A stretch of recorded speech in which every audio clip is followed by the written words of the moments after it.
Hello అండి అందరికీ. అందరూ ఎలా ఉన్నారు? బాగున్నారా అందరూ? వెల్కమ్ టు ద ఆడియన్స్‌తో కథలు యూట్యూబ్ ఛానల్. నేను చెప్పే స్టోరీ కనుక మీకు నచ్చినట్లయితే ఆడియన్స్‌తో కథలు యూట్యూబ్ ఛానల్‌ని లైక్ చేయండి, షేర్ చేయండి, సబ్స్క్రైబ్ చేయండి. ఇక ఈరోజు మనం చెప్పుకునే కథ కుటుంబం 31వ భాగం. ఇక స్టోరీలోకి వెళ్తే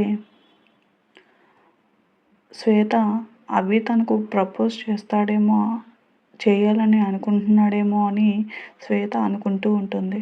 శ్వేత అభిని చూస్తూ నేను ఊహించుకుంటుంది నిజమైతే నాకంటే సంతోషించే వాళ్ళు ఈ భూమి మీద ఎవరు ఉండరు అభి అని తనలో తాను అనుకుంటుంది. శ్వేత చెప్పొచ్చు కదా, నేను నీ ఫ్రెండ్నే కదా, నాకు చెప్పడానికి ఏమైంది? రేపు ఎవరూ ఊహించని విషయం జరుగుతుంది అంటాడు అభి. ఎవరూ ఊహించనిదా? ఎవరూ ఊహించిందంటే అది నీ పెళ్ళి మాత్రమే. ఏంటి, రేపు నీ పెళ్ళి గురించి ఏమైనా అనౌన్స్ చేస్తున్నావా అని కావాలని అంటుంది శ్వేత. ఎలా గెస్ చేసావు? You are too intelligent. అయినా అలా ఎలా నా పెళ్ళి గురించి ఎవ్వరు ఎందుకు ఊహించరు అని అంటాడు అభి. ఊహించడమా? ఊహకి అందని విషయం అసలు అది. కాలేజ్ నుంచి చూస్తున్నా అమ్మాయిలు నీ దగ్గరికే రానిచ్చేవాడు కాదు. మరి నువ్వెలా వచ్చావు అంటాడు అభి. అది మా అదృష్టం బాబు. ఏదో మీకు ఫ్రెండ్ అయ్యే అదృష్టం మాకు దొరికింది. అలా అసలు కాలేజ్లో నీతో మాట్లాడదామని ఎంతమంది అమ్మాయిలు నీ వెనక తిరిగేవారు. ఎప్పుడైనా ఎవరికైనా ఛాన్స్ ఇచ్చావా? అలాంటిది నిన్ను పెళ్లి చేసుకోవాలంటే పెట్టి పుట్టాలి అంటుంది శ్వేత. ఆకాశం నుంచి దిగి రావాలా నేను పెళ్లి చేసుకోవాలంటే? ఆకాశం నుంచి దిగి రావాల్సిన అవసరం లేదు, మామూలుగా ఉంటే చాలు. నిజంగానా అడుగుతుంది శ్వేత. నిజమే. సరే కానీ ఇంకేంటి విషయాలు? నీ పెళ్ళి ఎప్పుడు అని అడుగుతాడు అభి. నీతోనే నా పెళ్ళి అని శ్వేత తనలో తాను అనుకుంటుంది. నువ్వు చేసుకున్నప్పుడు అంటుంది. అదేంటి నేను చేసుకున్నప్పుడు అని అభి అయోమయంగా అంటాడు. ఏంటి? అదే, ముందు నువ్వు చేసుకో, తర్వాత నేను చేసుకుంటాను అని అంటుంది శ్వేత. అయితే నువ్వు పెళ్లి చేసుకునే టైం దగ్గర పడుతుందన్నమాట. ఏంటి అంటుంది శ్వేత. ఏమీ లేదులే, కొన్ని విషయాలు రేపు నీకు తెలుస్తాయి అంటాడు అభి. నీ మాటల్లోని అర్థం ఏమిటో నాకు అర్థం కావట్లేదు అభి అని. తర్వాత వాళ్ళిద్దరూ కంపెనీ విషయాలు అలాగే రేపు జరిగే ఈవెంట్స్ గురించి మాట్లాడుకుంటారు. శ్వేత అభి క్యాబిన్ నుంచి వచ్చేస్తుంది.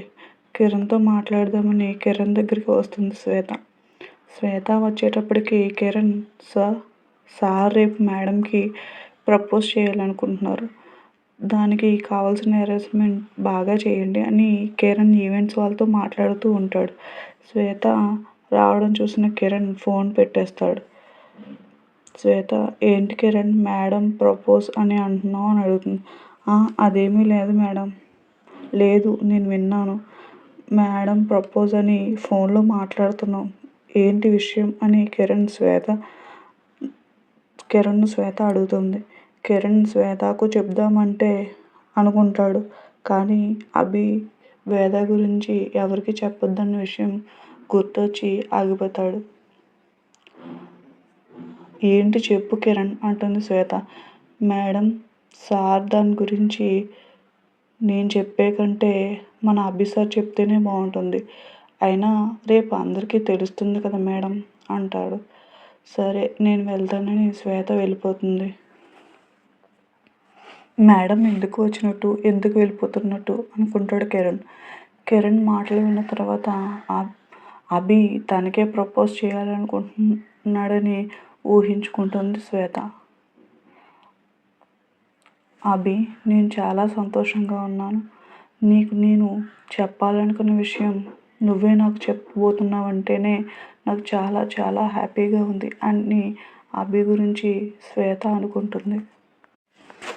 రేపు నేను నా లైఫ్లో చాలా రోజుల నుంచి వెయిట్ చేస్తున్న మూమెంట్.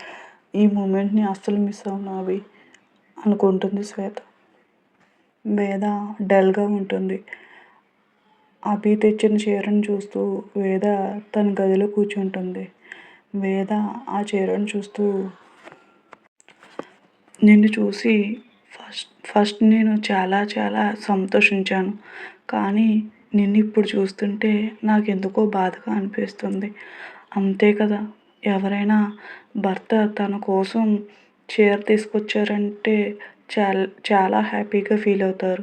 అదే భర్త ఎవరో చెప్పారని చీరను తీసుకొస్తే ఆ భార్య ఎలా హ్యాపీగా ఉంటుంది అని వేద అనుకుంటుంది. వేద అలా ఆలోచిస్తూ ఎప్పుడు నిద్రపోతుందో తనకే తెలియకుండా నిద్రపోతుంది. ఆఫీస్ నుంచి వచ్చిన అభి వేద కోసం ఇంటికి రాగానే చూస్తాడు. కానీ తను కనిపించదు. వేద గురించి లక్ష్మమ్మని అడగగా వేదం గారు పైన తన రూమ్లో ఉన్నారు బాబుగారు అంటుంది. అలాగా అని అభి తన గదికి వస్తాడు. అభి వచ్చేటప్పటికి వేద నిద్రపోయి ఉంటుంది. ఇదేంటి ఇలా పడుకుంది ఈ టైంలో అనుకుంటాడు అభి. నిద్రపోతున్న వేదను చూస్తూ అభి వేద దగ్గరగా వచ్చి కూర్చుంటాడు. నిద్రలో ఉన్న వేద అభి చేతిని తన తల కింద పెట్టుకొని పడుకుంటుంది. అభి వేదాన్ని చూస్తూ, ఎంత అందంగా ఉన్నావు, నిన్ను ఇలా చూస్తుంటే నీకిప్పుడే నా మనసులో మాట చెప్పాలనిపిస్తుంది అని తనలో తాను అనుకుంటాడు. వేద కదలడంతో మెల్లగా అభి తన చేయిని వెనుకకు తీసుకుంటాడు. వేదని వదిలి అభి ఫ్రెష్ అవ్వడానికి వెళ్తాడు. అభి ఫ్రెష్ అయ్యి వచ్చేటప్పటికి కూడా వేద నిద్రపోతూనే ఉంటుంది. వేదను పిలవడానికి వచ్చిన లక్ష్మమ్మను అభి ఆపి, వద్దు లక్ష్మమ్మ, తనను నిద్రపోనివ్వు, లేపకు అని అంటారు. అది కాదు బాబుగారు, వేదం గారు అని లక్ష్మమ్మ చెప్తుంటే, ప్రశాంతంగా పోనివ్వు అంటారు. అది కాదు బాబుగారు, అమ్మాయి గారు వంట టైంకి పిలవకపోతే కోప్పడతారేమోనని అని లక్ష్మమ్మ చెప్తుంటుంటే, నేను వేదకు చెప్తాలే లక్ష్మమ్మ, నువ్వు వెళ్ళు అంటాడు అభి. అభి చెప్పడంతో లక్ష్మమ్మ వెళ్ళిపోతుంది. వేదను వదిలి అభి కూడా బాల్కనీలో ఫోన్లో మాట్లాడుతూ ఉంటాడు. తర్వాత ఒక గంట సేపటికి వేదకు మెలకువ వచ్చి టైం చూస్తుంది. టైం అవడంతో ఫ్రెష్ అయ్యి హడావిడిగా కిందకు వస్తుంది. అభి బాల్కనీలో ఉండడం వేద గమనించదు.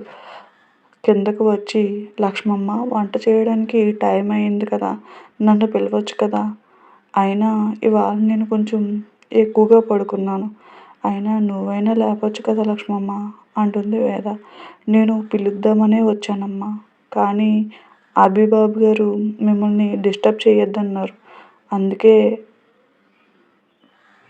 అంటుంటే అంతలో వేద, ఏంటి అభిగారు వచ్చారా, సరే ఇప్పటికే లేట్ అయింది, సరే తొందరగా వెళ్ళి వంట చేద్దాం పదా అని వంటగదిలోకి వెళ్తారు. అభి